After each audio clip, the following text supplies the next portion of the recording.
Hello, তোমাদের সাথে তো আগেই শেয়ার করেছিলাম যে আমরা একটা এয়ার ফ্রায়ার কিনেছি। এবার কি বানাবো সেটাও বলেছিলাম যে শেয়ার করব। তো আজকে ফার্স্ট বানিয়ে নিয়েছিলাম চিকেন টিক্কা কাবাব।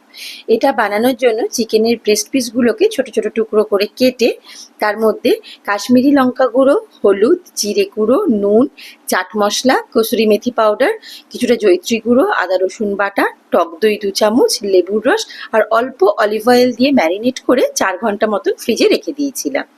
4 ঘন্টা বাদে ফ্রিজ থেকে বের করে ওগুলোকে 3 পিস করে কাঠিতে গেঁথে নিয়েছিলাম। আচ্ছা, বলে রাখি, এই কাঠিগুলোকে কিন্তু আধ ঘন্টা মতন জলে ভিজিয়ে রাখতে হবে, যাতে যখন এয়ার ফ্রায়ারে দেওয়া হবে তখন পুড়ে না যায়।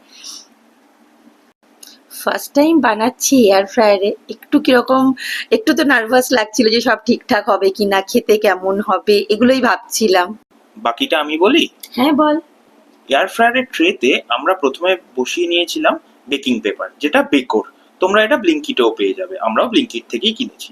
তো প্রথমে কাবাবগুলোকে ভালো মতো সেট করে চিকেনের মোড এয়ার ফ্রায়ারে সেট করে মোটামুটি 21 মিনিটস দিয়ে এয়ার ফ্রায়ার অন করে দিলাম। 10 মিনিট হয়ে গেলে একবার কিন্তু তোমাদেরকে বের করে একবার উল্টে দিতে হবে সব কাবাবগুলোকে।